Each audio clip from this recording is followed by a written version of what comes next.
S'ouvrir à la lumière divine. L'homme pense toujours à acquérir, au lieu de penser à travailler pour acquérir. Il se demande comment rencontrer Dieu, mais il ne se demande pas comment créer en lui plus de paix. Se demander comment créer en soi plus de paix, c'est devoir se mettre au travail. C'est le travail de l'évolution.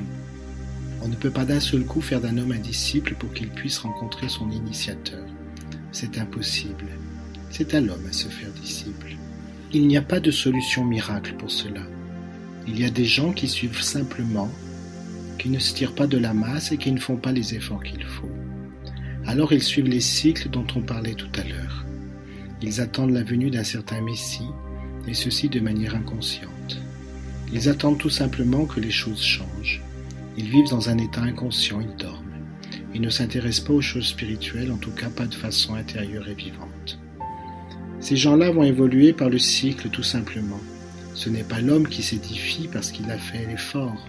C'est tout simplement, à force de passer dans les torrents, que ce caillou angulaire devient un galet tout rond. C'est la force des étoiles, la force des cycles qui le modifie. Il y a ceux qui peuvent agir parce qu'ils le décident. Ils décident de se tirer de cette masse, ils décident d'enlever ces programmations qui sont dans leur esprit, de devenir libres, d'agir librement. Parce que l'homme ne peut rencontrer Dieu que lorsqu'il est entièrement libre. À sa grande surprise, l'homme s'aperçoit qu'en fait, il ne rencontre rien. Ce qui ne veut pas dire que Dieu n'existe pas, cela veut dire qu'il est partout. Et le chercher quelque part ne veut rien dire. Donc, pour ceux qui choisissent de se tirer de cette masse, de ne plus être vécus par la vie mais de vivre la vie, de ne plus être régis par des conditionnements mais de se créer une liberté, à cela oui je peux donner d'une certaine manière un conseil. Aux autres, je ne peux rien donner. Si je donne, ils ne le feront pas. Ils n'auront pas le réflexe. Il y en a ainsi depuis des milliers d'années. Donc, il y a des gens pour qui on peut agir et des gens pour qui on ne peut pas. Ce qui ne veut pas dire qu'ils ne sont pas dignes. Il faut attendre que l'évolution du cycle se passe. Pour ceux qui veulent agir, comment faire et réagir? Il faut mettre en pratique tout ce qui vous a déjà été donné. Tout a déjà été donné à l'homme. Rien de nouveau ne va pouvoir être apporté, mais il faut que l'homme sache lire, sache regarder. Alors, rendez votre spiritualité plus pratique en quelque sorte. Essayez de vous développer en tant qu'âme humaine, mais dans le terme humain, véritablement humain. Développez tout ce que le Christ vous a demandé de développer, l'amour, la fraternité, le pardon, la tolérance, le discernement. Quelque part aussi une forme d'abstinence par rapport au monde désordonné où vous vivez. Et surtout une méditation quotidienne, ou une prière quotidienne, ou un branchement conscient quotidien, de façon à appeler sur vous l'énergie de la hiérarchie, et ainsi vous mettre dans le rayon de votre maître. Si vous faites ces choses régulièrement, votre vie va se transformer. Non pas qu'elle sera meilleure, au contraire, elle va devenir plus dure. Parce que tout le karma que vous avez accumulé dans d'autres vies va venir vers vous, porteur d'épreuves pour acquérir une initiation. Il faudra à ce moment-là le prendre et le brûler. C'est pour cela qu'il est dit qu'il y aura beaucoup d'appelés et peu d'élus. Cela se vérifie constamment et à tout moment. Face à l'épreuve, l'homme ne comprend pas que l'épreuve est pour son discernement, pour son détachement, pour son évolution, pour la grandeur de son âme. Il se dit, la vie m'accable, mon ami est méchant, le monde est vil, le monde est violent. Où est passé ce monde idéal? Et ainsi il fuit dans les recettes miracles, il suit tel gourou qui lui promet telle chose, mais il se renferme dans des images, dans de l'idolâtrie, par peur de se confronter à une réalité. Il faut être très réel quand vous marchez sur le chemin. Quelqu'un qui n'est pas réel sur le chemin s'écroule immanquablement. Il va dans des voies de garage. En fait, il continue sa vie dans l'illusion, et telle qu'il la vivait dans le monde, il la transporte dans le spirituel, et à un moment donné, tout s'écroule. Lorsque la réalité flagrante et lumineuse de la spiritualité appelée par lui commence à rentrer dans son aura, dans les événements de sa vie quotidienne, il se passe ce qui s'est passé avec la tour de Babel. Autour de lui, tout s'écroule. La pénétration de la lumière détruit l'illusion. Alors l'homme croit qu'il est détruit. C'est un fait qu'il est détruit. Mais il n'est pas détruit lui-même, c'est tout simplement son sac de bêtises, d'illusions, d'attachement qui est détruit, brûlé. Naturellement, quelque part, cela fait souffrir. Mais c'est tout simplement le fonctionnement de la lumière entrant dans l'individu pour le libérer de toutes ses petitesses, ses noirceurs, ses ignorances et toutes ses bêtises. L'homme ainsi nettoyé souffre parce qu'il doit lâcher. Mais peu d'hommes veulent lâcher. Acceptent de lâcher, lâcher une bonne fois pour toutes.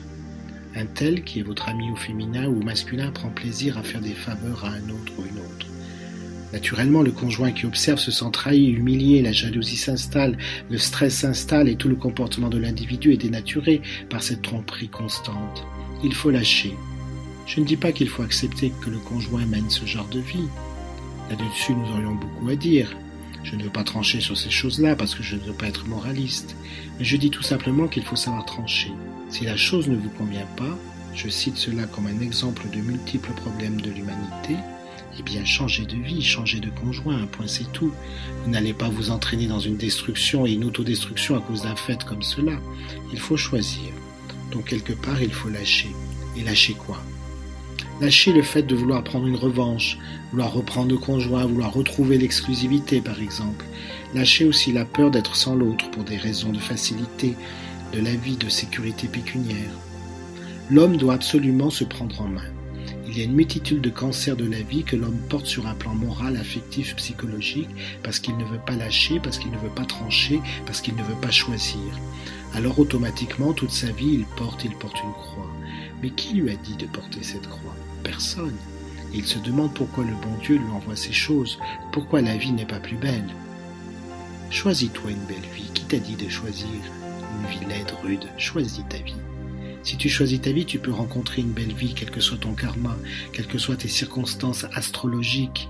Si tu fais le choix, tu seras au-dessus de ces choses. Mais tant que tu subis, tout va te tomber sur la tête et comme par hasard, toutes les misères tombent sur le misérable parce qu'il accepte. L'homme ne doit pas être un rebelle, un révolté, je ne dis pas non plus cela, je dis choisissez votre vie consciemment, sciemment, avec force, avec logique, choisissez votre destin et édifiez-le. Il y a beaucoup de gens qui n'osent pas. D'abord, ils commencent à avoir un sentiment d'insécurité, ils se demandent de quoi ils vont pouvoir vivre, avec quel argent, quelle situation, mais qu'importe en fait que vous ayez une situation inférieure, du moment que vous êtes un être libre, un être intègre, un être véritable.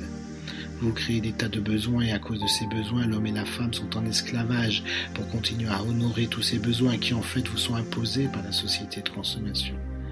Voyez à quel point la chose est stupide. Autrefois, ce n'était pas la consommation qui programmait l'être humain, c'était la morale. À chaque cycle, à chaque siècle, il y a un joug sur la tête de l'humain. C'est l'Église, la morale, l'argent, la consommation. Qu'est-ce que vous allez inventer d'autre ? Lorsque vous en aurez assez de porter des jougs, peut-être réagirez-vous. Qu'importe d'être pauvre, c'est d'être vous véritablement. Donc pas que vous aurez la véritable richesse, je ne veux pas conclure en disant cela, mais parce qu'en étant vrai, en étant des êtres authentiques qui choisissent, qui accomplissent, automatiquement vous allez vers une destinée spirituelle, vers le vrai, vers les harmonies. En étant en accord avec les harmonies, tout arrive et votre intuition est pure.